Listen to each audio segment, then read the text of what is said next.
Welcome back to the arena. I'm Michael Cora. Now, a woman in Britain, Suzanne Troussard, aborted her baby because it had Down syndrome and some other challenges. She then wrote about all this in the press, in the Daily Mail, and claims that she loved the baby. She did the best for him and her and has no regrets at all. Really?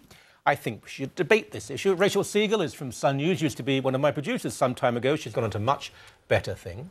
And Christina Aliamo from Campaign Life, I bet she disagrees with what this woman did, and I hope with Rachel as well. Rachel, you agree with the decision to abort a baby because that baby had Down syndrome? Yes, because based on the article, this woman talks at length about how this was a very difficult decision for her and her husband. This particular child not only had Down syndrome, but she notes in the article that he also had other challenges. She's not very specific, though, is she, about that? She's not, but she does mention that it went beyond the scope of Down syndrome. And so her and her husband decided to abort the child.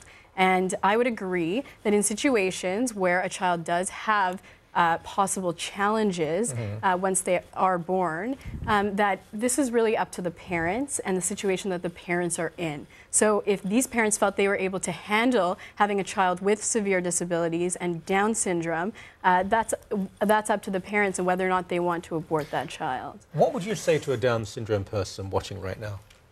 I would say that your parents felt that they had the opportunity to be able to care for you and provide for you the best life that you could have. What about if you just, I don't know, don't feel like the child, or maybe it's a girl and you really wanted a boy? Okay to abort?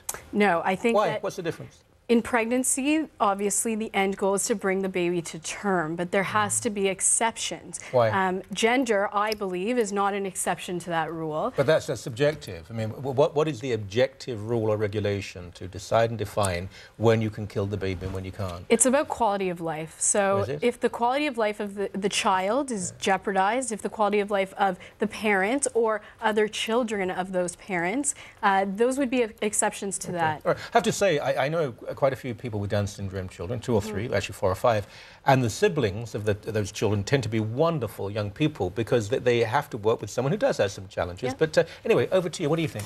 Well, I think this story is doubly tragic because the parents said that they love the child so much, and then the mother admits to basically swallowing poison to end the life of the child that she loves so much. And let's just talk about that, because it wasn't an abortion as we normally think it, was it? No, no. It was an abortion done via medication. It wasn't a dilation and evacuation or anything like that.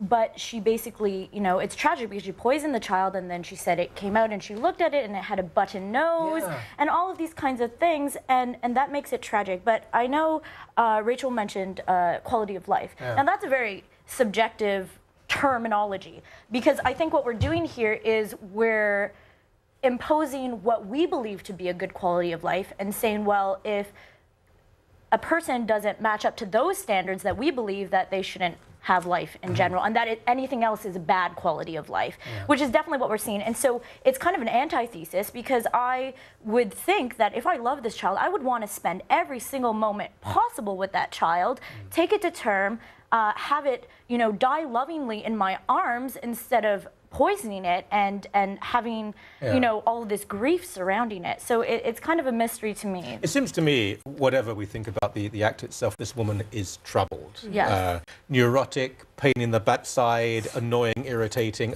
all sorts of things. But the act itself, quality of life. Well, let's say that a child is born in a third world country. Very difficult economic circumstances. Quality of life, it'll be a challenge. Abort, is that a good reason to abort?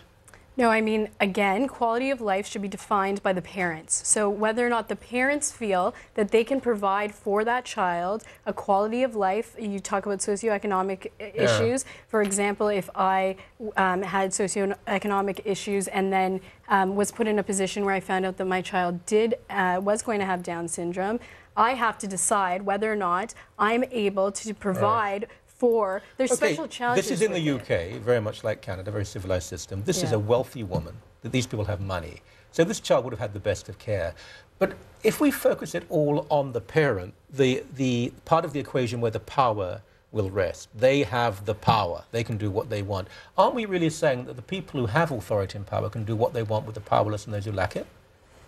Well, if they ultimately were the ones who created this child, and they are ultimately the ones who this child will be dependent upon for at least a period of their life. What about after birth? What about if the child is 1 or 2 years old and they say, but you know what, we really can't cope anymore? Is it acceptable to kill that child? No. Why? Because a killing of a child that's been born, I mean, this speaks to the question of when life starts, but it definitely starts once somebody has been born into this world. Definitely. Because there are people today in the field of ethics who say, no, 1-year-old, 2-year-old, you can still kill the child. If there are problems, you should be allowed to kill. Right, and I disagree with that. Well, I think that then, Rachel, don't take this the wrong way, but I think that's intellectually dishonest. Because if we're saying that these are criteria to end the life of your child, you named socioeconomic issues. So if we have a family with 2 lawyers making 7-figure salaries each, and they have, 3 or 4 kids, and then all of a sudden they lose everything they have. What Michael was getting at, I think, is do they have the right to then, take the kids' lives because they can't provide for them anymore? I mean, we haven't talked about adoption. Currently, I know International Down Syndrome Coalition, there's actually a waiting list to adopt children with Down syndrome. Really? Is that true? Yes, there's a 300-person wait list in America alone because there are people who are willing to step up and take on the responsibility and, whatever the medical situation. Let me ask you, though, Down syndrome, yes. It just amazes me that someone would say, I'm going to kill my child because of Down syndrome. Yeah. But let's say it's a very severe disability and that child will never function, will never say a word, will never speak, eat, maybe even breathe on their own. Yeah. Is there ever an argument to abort?